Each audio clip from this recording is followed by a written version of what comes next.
আচ্ছা ম্যাডাম, কতদিন সহবাস না করলে যৌন পথ ছোট হয়ে যায়? প্লিজ উত্তরটা দিবেন আশা করি। দেশের এবং প্রবাসের ভাই বোনদের প্রতি সালাম। আসসালামু আলাইকুম। আমি প্রভাষক ডাক্তার রিক্তা পারভিন, হোমিওপ্যাথি এবং আয়ুর্বেদিক চিকিৎসক। আজকে খুব গুরুত্বপূর্ণ একটা বিষয় নিয়ে আলোচনা করব, যে বিষয়টি প্রত্যেকটা পুরুষের মধ্যেই থেকে থাকে এবং প্রশ্ন থেকে থাকে, জানার থাকে, কৌতূহল থাকে। ঠিক তেমনই একটা কমেন্টস আজকে আমার কোনো এক শুভাকাঙ্ক্ষী করেছেন। ধন্যবাদ ভাইয়া, সুন্দর একটা কমেন্টস করার জন্য। আসলে যোনিপথ লুজ হয়ে যায়, এটাই সব পুরুষের ধারণা যে মহিলাদের যোনিপথ লুজ হয়ে যায় অতিরিক্ত সহবাস করলে, এবং এটা কিন্তু সম্পূর্ণ ভুল ধারণা। কারণ বয়সের সঙ্গে সঙ্গে সব কিছুই কিন্তু ভাটা পড়তে থাকে। বয়স বাড়লে গায়ের স্কিনগুলো কিন্তু, অর্থাৎ চামড়াগুলো কিন্তু ঝুলে যায়, লুজ হয়ে যায়। যোনিপথটা কিন্তু বডিরই একটা অংশ। আপনার হাতে যে মাংসপেশি আছে, এখানেই আমি দেখালাম, এটা আপনার বয়স যখন কম থাকবে তখন কিন্তু টাইট থাকবে, বয়স যখন বাড়তে থাকবে তখন এটা কিন্তু নরম হয়ে যাবে। আর সবচেয়ে বড় কথা, যোনিপথ হলো একটা রাবারের মতো।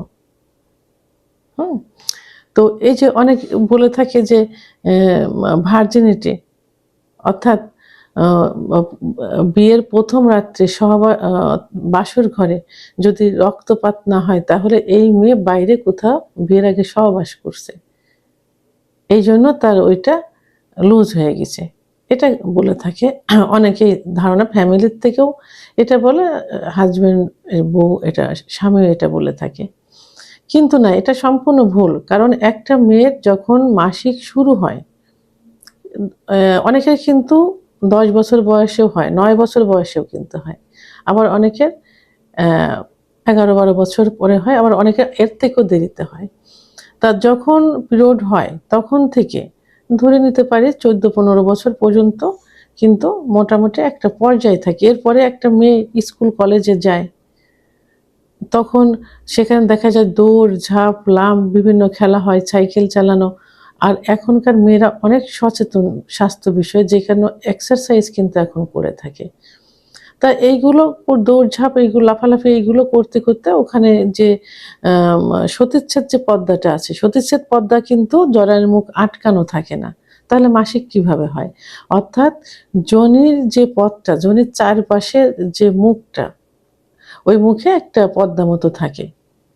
ওইটা যখন অল্প বয়সে মেয়েদের বিয়ে হয়, অর্থাৎ 14-15, এখনকার মেয়েরা অনেক ফ্যামিলিতে আছে যে মাসিক শুরু হবার, অনেকের দেখা যায় মাসিক হয়নি, বিয়ের পরে হয়েছে, শুরু হবার কিছুদিন পরে বিয়ে দেয়, তা 15-16 বছর বয়সে, 14-15-তে।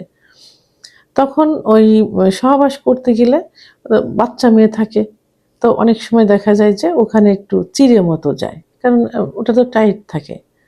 আর এরপরে যখন বিয়ে হয়, তো তখন মেয়েদের একটা সেক্সুয়াল একটা বিষয় চলে আসে। যদি সেক্স থাকে, তখন হাজব্যান্ড যখন নতুন নতুন কাছে আসবে, পুরুষের ছোঁয়া পাবে, স্বামীর ছোঁয়া পাবে, তখন তো যখন ফোর ফেলে করবে তখন সেক্স উত্তেজনা আসবে, অর্গাজম হবে, অর্থাৎ কামরাজ বের হবে, জায়গাটা ভিজে যাবে, তখন এমনি কিন্তু প্রসারিত হয়।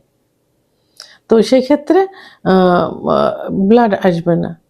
তো তাহলে মেয়েদের যোনিপথ একটা রাবারের মতো। একটা রাবার দিয়ে আপনার চুল বাঁধবেন, সেটা কয়েকবার প্যাঁচ দিবেন, খুলে ফেলে কিন্তু রাবার জায়গায় চলে যাবে। এবং যখন সেটা পুরাতন হয়ে যাবে তখন রাবারটা ফেলে দেওয়া হয়।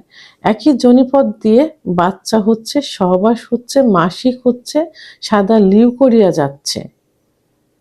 তো সেখানে তো লুজ হওয়াটাই, সেখানে হওয়ার সময় কিন্তু লুজ হয়ে যায়, যেই আবার যখনই ওটা শেষ হয়ে যায় তখনই কিন্তু আবার যোনিপথটার সাইজটা কিন্তু আবার ছোট হয়ে যায়, তাহলে রাবারের মতো। এর ভিতরে, যোনিপথের ভিতরে ইলাস্টিন যে গ্রন্থি থাকে, এখান থেকে এই গ্রন্থিটা থেকে যখন কামরসটা বন্ধ হয়ে যায়, তখন কি হয়, এটা লুজ হয়ে যায়। লুজ হয়ে গেলে খুব সহজেই সহবাস হয়। তো অনেকে যে মেন যে প্রশ্নটা সেটা হলো যে বলে থাকে যে আমি কাছে নেই, আমি প্রবাসে আছি ৪-৫ বছর, কি আমি স্ত্রীকে রেখে ১ বছর দেশের ভিতরে কোথায় যে চাকরি করছি, তা আমার ওয়াইফের যোনিপথ লুজ কি করে হলো? সহবাস যদি করা যায়, ভার্জিনিটি যদি আম আম আ নষ্ট হয়ে যায় এবং সহবাস একবার করলেও কিন্তু সেই যোনিপথ কিন্তু আর টাইট হবে না। কারণ আপনি তো সহবাস করে আপনি দেশের বাইরে গেছেন এবং যদি একটা বাচ্চা দিয়ে যান, তো সেই বাচ্চাটা আ ডেভেলপ হতে থাকে, ইউটেরাস প্রসারিত হতে থাকে, যোনিপথটাও কিন্তু প্রসারিত হয়ে থাকে। আল্লাহ তাআলা তো সিজার করার উদ্দেশ্যে আ মানে বাচ্চা দেননি। তো বাচ্চা ডেলিভারির জন্য একটা নির্দিষ্ট ওয়ে আছে, পথ আছে। সেই পথটা কিন্তু সেইভাবে তৈরি হয়। ওই বাচ্চাটা বেরোনোর সাইজেই কিন্তু পথটা তৈরি হয়। যতই আপনি সিজার করেন, পথটা তো তৈরি হয়ে আছে। তাহলে বাচ্চা হওয়ার পরে জায়গাটা তো একটু লুজ হবেই। আর আপনারা যারা দেশের বাইরে থাকেন, প্রবাসে থাকেন অথবা দেশের ভিতরে দীর্ঘদিন থাকেন, তখন কি হয়? স্ত্রীর সঙ্গে কিন্তু আপনাদের ভিডিও কলে কথা হয়। তখন রোমান্টিক একটা মুহূর্তে আ স্ত্রীরও অর্গাজম হয়। তো সেই ক্ষেত্রে অনেক সময় দেখা যায় যে স্ত্রী আপনারা নিজেরাই তাকে বাধ্য করান যে তার হস্তমৈথুন করতে, ফিঙ্গারিং করতে, নখ দিয়ে হস্তমৈথুন করতে। তো তখন এই হস্তমৈথুন করে আবার অনেকে বিদেশে যাওয়ার আগে অথবা বিদেশে গিয়ে স্ত্রীকে বলে এখন যে প্লে টয় বের হয়েছে যেগুলো দিয়ে আ ফরেন বডি মানে পুরুষাঙ্গের মতো সাইজের যে খেলনাগুলো পাওয়া যায়। তো ওইগুলো অনেক স্বামীরা যাওয়ার আগে কিনে দিয়ে যায় অথবা ওখানে গিয়ে কেনার সাজেস্ট করে। তো সেইগুলো ব্যবহার করলে তো জায়গাটা এমনি লুজ হয়ে যাবে। দিনের পর দিন যদি সেটা ব্যবহার করে এবং আপনারা ভিডিও কলে কথা বলে যদি মাস্টারবেশন করান, তাহলে স্ত্রীর যোনিপথ তো লুজ হয়ে যাওয়াটাই স্বাভাবিক। তাই সেই ক্ষেত্রে এখানে তাকে এ বিষয়ে অভিযোগ করা যাবে না। আবার যখন আপনারা দেশের বাইরে যান, কি স্বামী বাইরে চাকরি করে, তখন তাদের ভিতরে একটা সুখ অনুভব হয়। টাকা-পয়সার অভাব থাকে না, তখন খাবার-দাবারগুলো ভালো থাকে, ভালো ঘুম হয়, টেনশন মুক্ত থাকে। তখন একটু ফ্যাটি হয়ে যায়, মোটা হয়ে যায়। তো শরীরের সব জায়গায় যদি মাংস বাড়তে থাকে, ওখানেও তো মাংস বাড়তে থাকে, ফ্যাট হয়ে যায়। সেক্ষেত্রে সেখানেও লুজ হয়ে যায়।